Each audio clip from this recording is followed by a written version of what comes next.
Japanese are a people with a strong sense of occasion, and marriage in Japan is a very big occasion. It's an elaborate, carefully prescribed and very expensive ritual. And to complicate matters in recent times, the Japanese have taken to the idea of complementing their traditional marriage ceremony with a Western-style white wedding. In a country where only a tiny proportion of the population is Christian, these public displays of love, commitment, and wealth are now highly fashionable. Many Japanese want to have a white wedding, and our bishops here have given us permission to bless these weddings. And sometimes Europeans feel that it's very strange that we're having weddings between two non-Christians, and we always respond, well, you bless cars and you bless animals in Europe, why not bless two people who are being married? But we have these weddings on the hour, as you say, and it's really a great opportunity for apostolic work, I believe, because we work with the couple beforehand over a number of weeks and explain to them something of the Christian idea of marriage. And it's one of the times when you get closest to them, and many of them afterwards keep contact with the priest that married with them, and quite a few too have received instruction of being baptized. So it's probably the first time, not just for the couple, but for the many people, as you can see, that come to the weddings to be in a Christian church and to hear a sermon, if you will, a talk from the priest, and they have scripture reading and prayers through it. So I find it a very inspiring way and a great means of apostolate in a country that is basically non-Christian.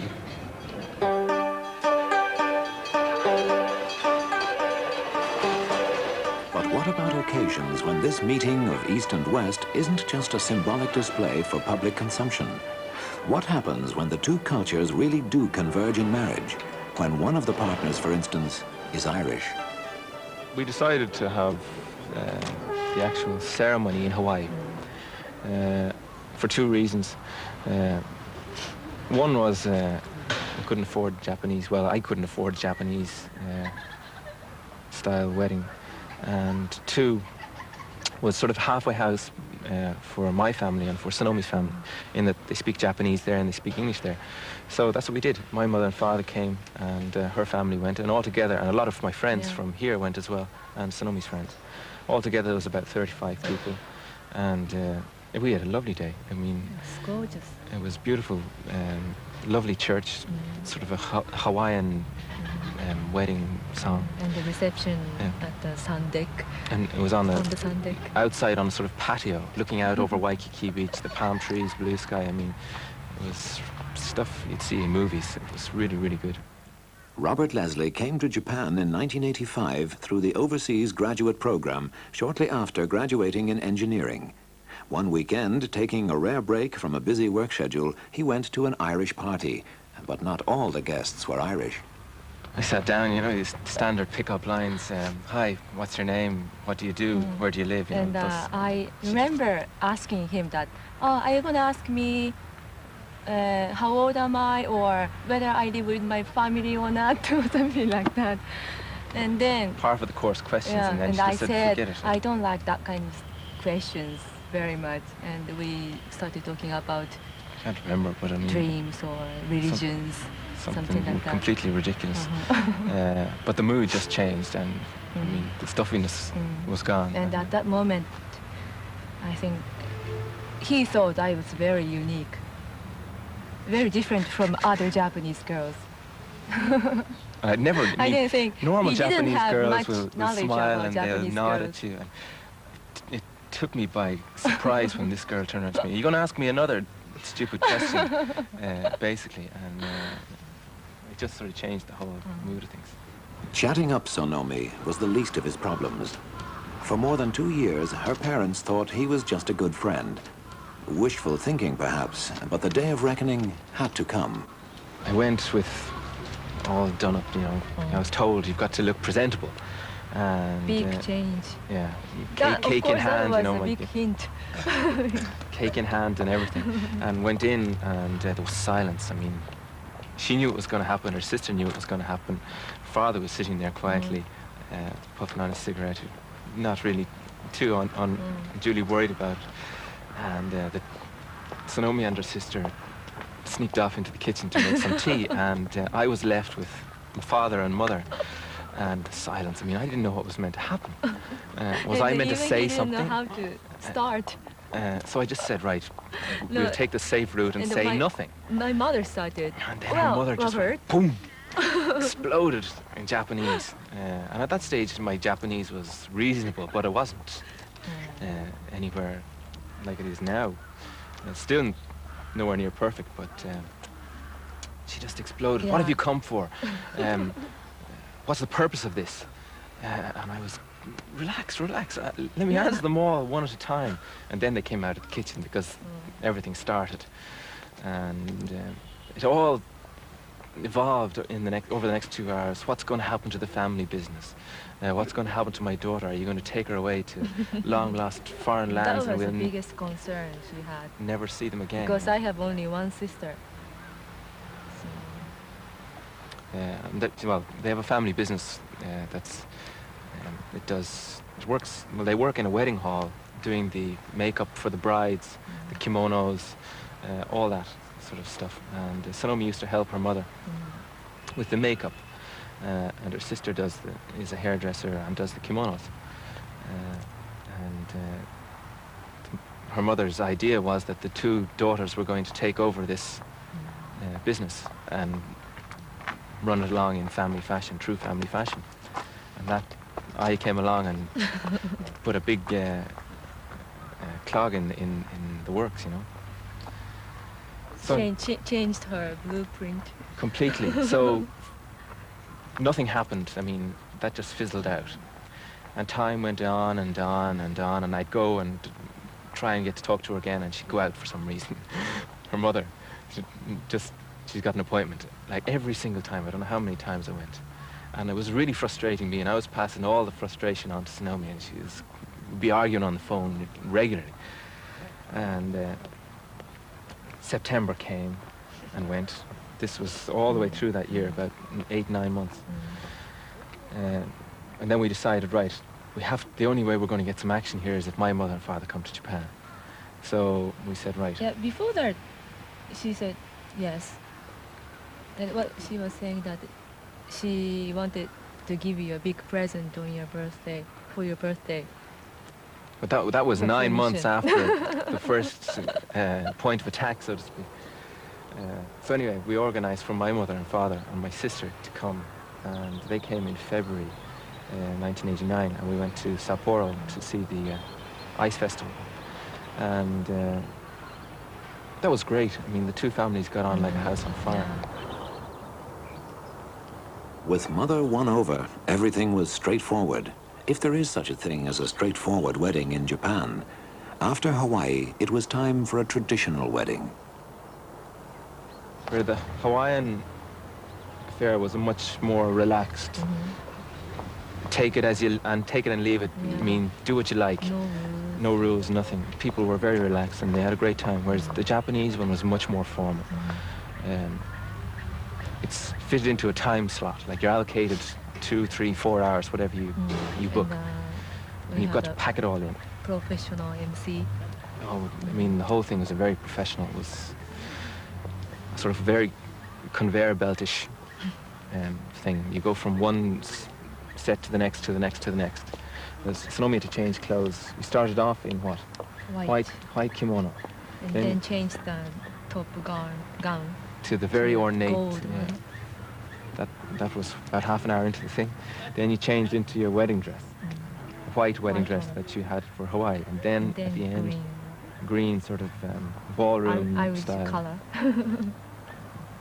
dress. And I started off normal suit and then changed into the Japanese kimono.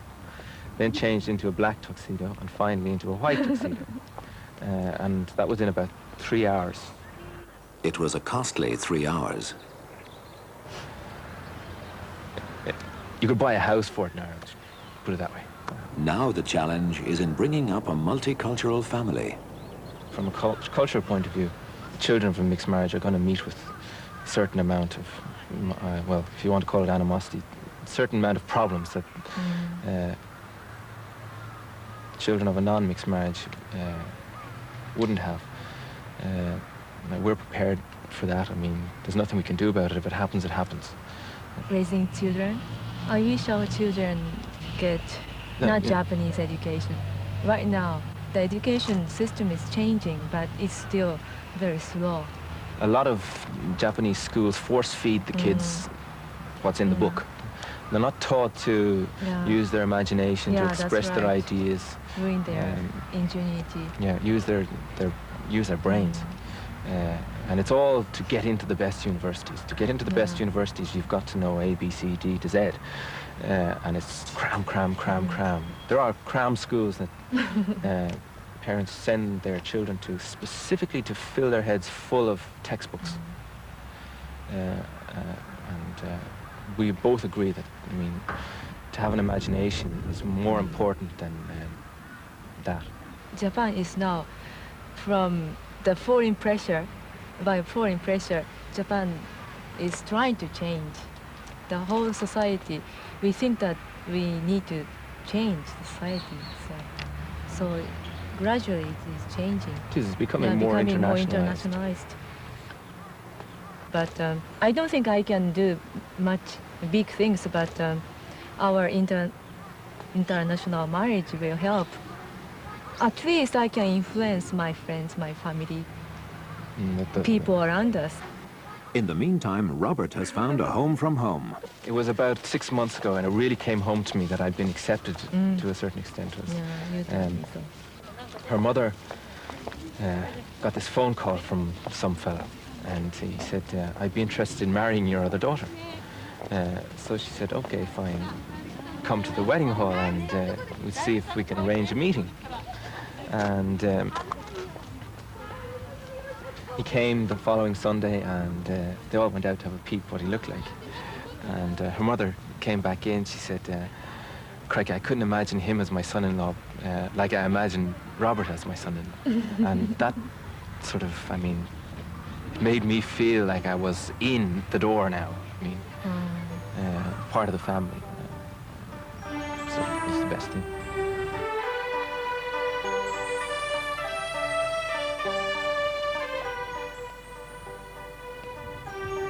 Robert and Sonomi may be an unusual couple in Japan, but they're certainly not the first of their kind.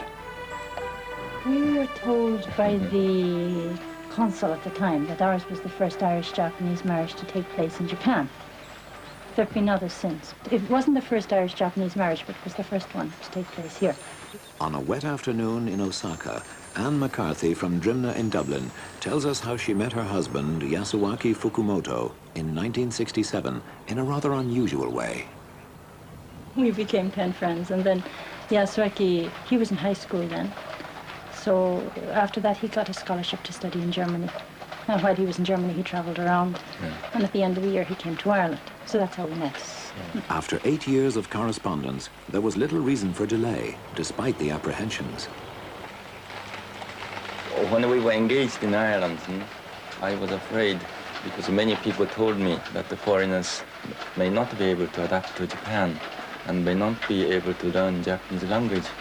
But I appreciate she made the effort to learn the language. And she went to language school too in Kobe to study Japanese before we got the first baby.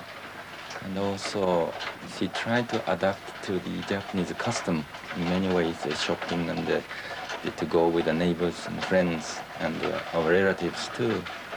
And my father was most afraid of me having a foreign wife because that never happened in the countryside. It is Awaji Island, about an hour from here by boat. But my father was most happy to have her as my wife, and he bought a nice kimono, a traditional kimono set for her, and bought even the nice ring for her, and she was the favorite daughter-in-law to my father, and that made our start very easy. Anne's family had a practical approach. My parents had trouble when they married. My father's family didn't approve, and I never met that set of grandparents. So they had always told us we could marry whomever we wished. but then don't come home saying, he's not nice to me. So I'm quite sure, now that I'm a parent, I'm quite sure they were very worried. But on the other hand, although we became engaged very quickly after we met, we had known each other for a very long time. So it wasn't such a flash in the pan as it may have appeared to other people. And I think they were very wise to keep quiet, and I hope if my children spring any surprises on me, I will keep my mouth shut. And the children are reaching that surprising age. We have 3 children, a girl, a boy, and a girl. They've been to school right through here. Our eldest is at university in Kyoto. Our son is hopefully going to get into university next year. And the youngest has 2, she's in her 2nd year at high school. She'll have another full year to go. So I think our eldest daughter will stay in Japan with visits abroad as often as she can do it. About our son, he may end up in Ireland. But even if he does, he'll be back and forth. And I think our youngest may end up somewhere else. I don't know. The children have been given a normal Japanese education. Children have to be educated in the country where we are living at the moment. And in future, when they move to Ireland or somewhere else, they should be re-educated there. And I see more problems of the mixed children who are educated in the non-Japanese schools living in Japan. They are just in between. They are not accepted from either side. For the Japanese, they may be treated, they may be like foreigners. And when they go back to their mother's home country in Ireland, then they may not be treated as an Irish there either. They have been brought up here. I think it will be easier for them to adapt to an Irish system than to be brought up here, say, at an international school, where they're going to fall between 2 stools. Or with Yasuaki's work, he couldn't, because he's a doctor and he needs a license to practice. He's not that free to travel to work in other countries. So, and the system here, as Yasuaki says, is difficult. You have to grow up with it. And with Chinese characters too, you have to learn them systematically. And you start in elementary school and you go right through to high school before you're fully literate. And obviously the time to do that is when children are at elementary school age. And now they, at school here they will learn English. But if we brought them up in Ireland, there's no way they would learn Japanese. Particularly in Japan, when you haven't a Japanese background, educational and friendship and so on, it's difficult to fit in here, that I realized. But when we decided to marry, I didn't think Japan was this kind of a rather closed country, and I thought it was quite open, no handicap for foreigners. So after marrying me, you learned what it is to be Japanese. Yeah, it's getting more international, more open, slowly. It's frustrating the foreign residents here. But to Japanese, I think it's getting more open pretty quickly. So when are your exams coming up now, your next set? Oh, 7th of July. Saturday. And Yeah. then maybe in August or September. Yeah, there's always a break before it comes. For what? 20th of July. 20th of July, you're To get leaving the to 18th? For what Kabuki. movie? Kabuki. In a society that doesn't have much time for Western notions of individualism, Anne has survived fairly comfortably. Well, for me as a foreigner, I can get away with a lot because I'm not expected to be Japanese. So if I appear Japanese to people, then they are surprised and they think it's great. If I'm not, then they think that's okay, she's foreign. It may be more difficult for Yasuaki. Yes, I had to be more careful about how to raise our children too, and so on. And the aspect was always so based on the Irish culture, the individualism. And mine, I realized later, I was really a Japanese culture carrier. Superficially, I had some experience living in Germany for 1 year when I was a student, and also 1.5 years in Canada. So I can understand how the foreigners may think or foreigners may react. But my real feeling was Japanese. And I came to realize that our children should also be brought up as a Japanese, as if they are pure Japanese, their behavior, their reaction. But I always thought that they shouldn't forget that they have Irish blood, Irish mother, Irish culture. So they should be bilingual and bicultural. The one reason we went to Ireland so often, every 3 years, to make them feel at home in Ireland as well as in Japan. Also the culture, that's something you absorb by being there, not the knowledge through the books. So we spent as much time as possible in Ireland. When it comes to addressing her children, Anne has stuck to the way she knows best. You see, in Japanese, the elder child is called elder sister, the elder boy is called elder son. So your first baby is your baby, then you have another baby. So the first child immediately becomes the elder brother or elder sister. And they are called either Oni-san or One-san, which means elder brother and elder sister. I have never called my children in that way. They are just individuals. Yeah. Because it's too foreign to me. I wouldn't feel, to me, my first baby was Yumiko. She's still Yumiko.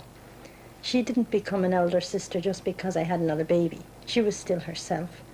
10 years as a period. In the past 20 years, it has changed a lot. When Anne came here first, when we walked holding our hands, people watched, and so strange couple. And nowadays, Japanese people, young people, hold their hands and nobody pays special attention. And in that way, and also they accept that the foreigners live in this country too. And they don't regard them as outsider so much as 20 years ago.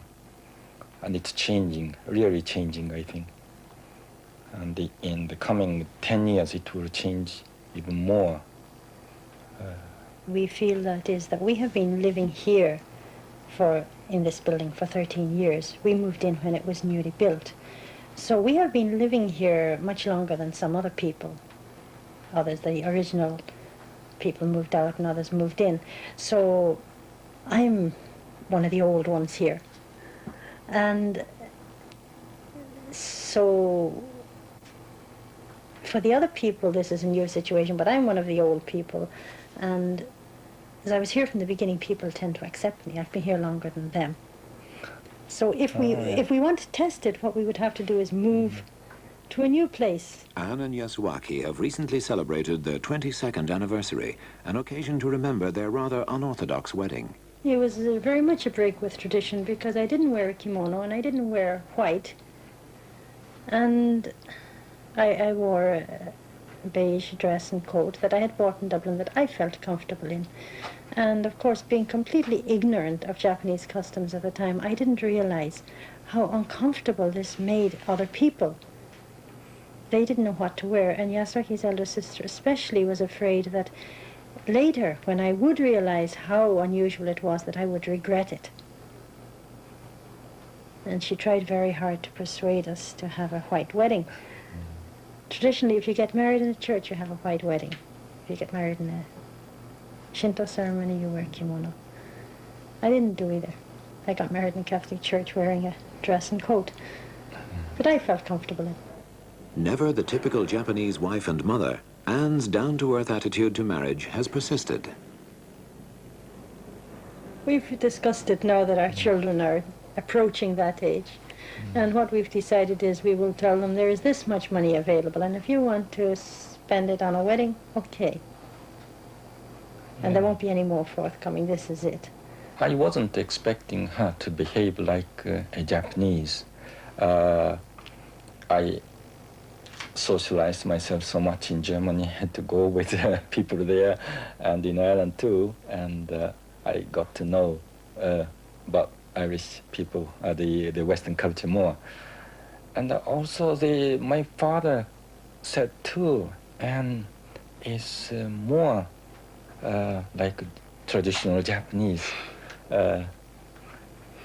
She was humble, she was modest, and she know the etiquette and so on. My father liked her very much from the beginning. And he often said, the Japanese girls nowadays are not so anymore. And He didn't really know me, did he?